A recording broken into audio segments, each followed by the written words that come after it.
नमस्कार। और भारतीय नागरिक सुरक्षा संहिता 2023 की हमारी इस पड़ताल में आपका स्वागत है। आज हम एक ऐसे अध्याय पर बात करने जा रहे हैं जो कानूनी प्रक्रिया का एक बहुत ही गंभीर और महत्वपूर्ण पहलू है। ये वो प्रक्रिया है जब कोई सेशन कोर्ट किसी अपराध के लिए सबसे बड़ी सजा सुनाता है, मृत्युदंड। नमस्कार। और ये वाकई एक बहुत ही महत्वपूर्ण विषय है। तो सवाल यही उठता है कि जब सेशन कोर्ट किसी को मौत की सजा सुनाता है तो क्या वो फैसला अंतिम होता है? क्या उसे तुरंत लागू कर दिया जाता है? नहीं, बिल्कुल नहीं। आज हम इसी प्रक्रिया की परतों को खोलेंगे और समझेंगे कि संहिता का अध्याय 30 इस बारे में क्या कहता है। देखिए, ये एक बहुत ही जरूरी चर्चा है कानून में, खासकर जब किसी व्यक्ति की जिंदगी का सवाल हो तो प्रोसीजरल सेफगार्ड्स मतलब प्रक्रियात्मक सुरक्षा का बहुत ज्यादा महत्व होता है। ये पूरा अध्याय उन्हीं सुरक्षा उपायों के बारे में है। इसका मूल सिद्धांत ये है कि सेशन कोर्ट द्वारा दिया गया मृत्युदंड तब तक लागू नहीं किया जा सकता जब तक कि हाई कोर्ट यानी उच्च न्यायालय उसकी पुष्टि न कर दे। तो ये सिर्फ एक अपील की प्रक्रिया नहीं है? नहीं, ये उससे भी आगे है। ये एक अनिवार्य कदम है, एक मैंडेटरी रिव्यू है। अच्छा, तो चलिए इस प्रक्रिया को समझने के लिए सीधे धारा 407 से शुरू करते हैं। मुझे लगता है ये धारा इस पूरी प्रक्रिया की नींव है। ये क्या कहती है? बिल्कुल। धारा 407 सबसेक्शन 1 बहुत साफ तौर पर कहती है कि जब भी सेशन कोर्ट मृत्युदंड का आदेश पारित करेगा तो उस मामले की कार्यवाही को तुरंत हाईकोर्ट को प्रस्तुत किया जाएगा। तुरंत? हाँ, तुरंत। और सबसे महत्वपूर्ण बात जो मैंने पहले भी कही, जब तक हाईकोर्ट उस सजा की पुष्टि नहीं कर देता तब तक उसे निष्पादित मतलब एग्जीक्यूट नहीं किया जाएगा। और इस दौरान जब मामला हाईकोर्ट में कंफर्मेशन के लिए पेंडिंग है, उस दोषी व्यक्ति का क्या होता है? उसे कहाँ रखा जाता है? इसके लिए धारा 407(2) में प्रावधान है। सजा सुनाने वाला कोर्ट दोषी व्यक्ति को एक वारंट के तहत जेल हिरासत में भेज देगा। वो तब तक जेल में ही रहेगा। ठीक है, तो यहाँ पे बात वाकई दिलचस्प हो जाती है। जब मामला हाईकोर्ट पहुंचता है तो क्या वो सिर्फ निचली अदालत के रिकॉर्ड को देखकर फैसला सुनाता है, या उसके पास जांच करने की भी कोई शक्ति होती है? ये एक बेहतरीन सवाल है और इसका जवाब धारा 408 में है। यहीं पर हाईकोर्ट की व्यापक शक्तियों का पता चलता है। अच्छा। धारा 408(1) के अनुसार अगर हाईकोर्ट को लगता है कि दोषी व्यक्ति के दोष या निर्दोषिता से संबंधित किसी भी पॉइंट पर, किसी भी बिंदु पर आगे जांच की जानी चाहिए या कोई एडिशनल एविडेंस मतलब अतिरिक्त सबूत लिया जाना चाहिए, तो वो ऐसा कर सकता है। एक मिनट, मतलब हाईकोर्ट खुद भी जांच कर सकता है या नए सबूत ले सकता है, ट्रायल खत्म होने के बाद भी? बिल्कुल।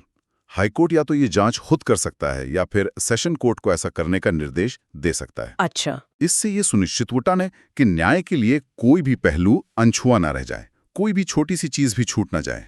और धारा 408(2) में भी कुछ है ना? जी, धारा 408(2) ये भी साफ करती है कि इस अतिरिक्त जांच के दौरान जब तक हाईकोर्ट कोई अलग निर्देश न दे, दोषी व्यक्ति की कोर्ट में उपस्थिति को टाला जा सकता है। मतलब उसे हर पेशी पे लाने की जरूरत नहीं है। हाँ, और अगर जांच सेशन कोर्ट द्वारा की जाती है तो उसके जो भी नतीजे निकलते हैं उन्हें प्रमाणित करके सर्टिफाई करके हाईकोर्ट को भेजा जाना अनिवार्य है। ठीक है, तो सारी कार्यवाही और सबूतों को देखने के बाद और जरूरत पड़ने पर नई जांच के बाद हाईकोर्ट के पास क्या-क्या विकल्प होते हैं?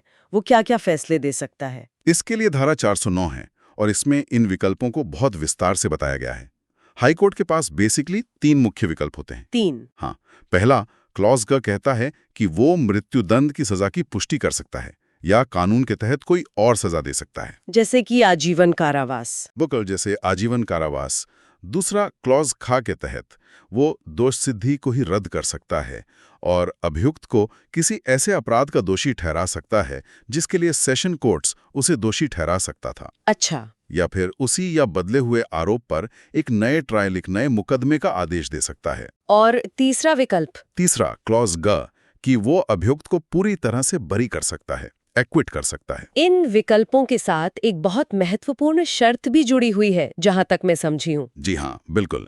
धारा 409 का परंतुक मतलब प्रोविजो एक बहुत जरूरी सेफ्टी नेट है। वो क्या कहता है? वो ये कहता है कि सजा की पुष्टि का कोई भी आदेश तब तक नहीं दिया जाएगा जब तक अपील करने की अवधि, जो टाइम पीरियड होता है, वो खत्म न हो जाए। और अगर अपील कर दी गई हो तो जब तक उस अपील का निपटारा नहीं हो जाता तब तक कंफर्मेशन का ऑर्डर नहीं दिया जा सकता। ये न्याय का एक बहुत बड़ा सिद्धांत है। अब एक प्रक्रिया से जुड़ा सवाल, हाई कोर्ट में तो कई जज होते हैं, तो इस तरह के गंभीर मामले में फैसला कौन और कैसे लेता है? इसके लिए धारा 410 और 411 हैं। धारा 410 कहती है कि जब हाईकोर्ट में 2 या 2 से अधिक जज हों, तो सजा की पुष्टि या कोई नई सजा या आदेश कम से कम 2 जजों द्वारा किया, पारित और हस्ताक्षरित किया जाना चाहिए। इसे 2 जज रूल कह सकते हैं। और अगर उन 2 जजों की राय में ही मतभेद हो, ये तो हो सकता है। मान लीजिए एक सजा के पुष्टि के पक्ष में हो और दूसरा खिलाफ। हाँ, ये एक प्रैक्टिकल सिचुएशन है और ऐसी स्थिति के लिए धारा 411 में बताया गया है। अच्छा। अगर जजों की राय समान रूप से विभाजित है, मतलब टाई हो गया है, तो मामले का फैसला धारा 443 में दिए गए तरीके के अनुसार किया जाएगा। मतलब मामला एक तीसरे जज के पास जाएगा। बिल्कुल, फिर बहुमत से फैसला होगा।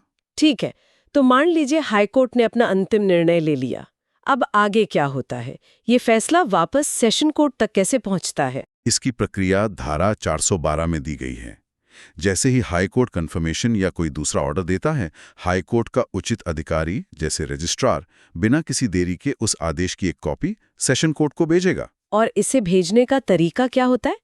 क्या अभी भी सब कुछ कागजी कार्रवाई से होता है? नहीं, संहिता में अब इसे अपडेट किया गया है। इसमें स्पष्ट रूप से लिखा है कि ये प्रति फिजिकली मतलब भौतिक रूप से या इलेक्ट्रॉनिक माध्यम से भेजी जा सकती है। ओहो, तो मतलब ईमेल या किसी सिक्योर डिजिटल तरीके से? जी हाँ, ये न्याय प्रक्रिया में टेक्नोलॉजी का एक बहुत अच्छा उदाहरण है। लेकिन चाहे माध्यम कोई भी हो, उस प्रति पर हाई कोर्ट की मुहर होनी चाहिए और अधिकारी के आधिकारिक हस्ताक्षर से प्रमाणित होनी चाहिए। ये प्रक्रिया की औपचारिकता और तात्कालिकता दोनों को सुनिश्चित करता है। सही कहा। तो इस सब का क्या मतलब है? इस पूरे अध्याय को समझने के बाद ये साफ है कि कानून में मृत्युदंड को कितनी गंभीरता से लिया जाता है। बिल्कुल। ये सिर्फ एक सजा नहीं है, बल्कि एक ऐसी प्रक्रिया है जिसकी हर स्तर पर, एक-एक कदम पर गहन न्यायिक जांच होती है। बिल्कुल, ये अध्याय केवल प्रक्रियात्मक विवरण नहीं है। ये भारतीय न्याय प्रणाली में एक मौलिक सुरक्षा उपाय है। ये सुनिश्चित करता है कि जीवन और मृत्यु के फैसले में त्रुटि की, गलती की कोई भी गुंजाइश न रहे। कोई गुंजाइश ना बचे। हाँ, और निर्णय लेने से पहले एक उच्च न्यायिक निकाय द्वारा मामले की पूरी तरह से जांच की जाए। इस चर्चा के बाद एक विचार मन में आता है जिस पर आगे सोचा जा सकता है। जरूर।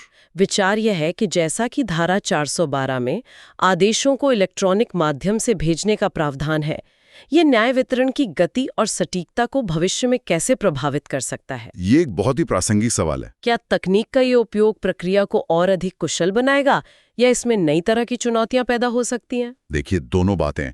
एक तरफ तो ये प्रोसेस को तेज और एफिशिएंट बनाएगा, समय बचेगा, कागज बचेगा, लेकिन दूसरी तरफ नई चुनौतियां भी हैं। जैसे साइबर सुरक्षा का खतरा, डिजिटल रिकॉर्ड्स की प्रामाणिकता पर सवाल उठ सकते हैं, या फिर देश के हर हिस्से में, हर कोर्ट में एक जैसी तकनीकी पहुंच ना होना भी एक समस्या हो सकती है।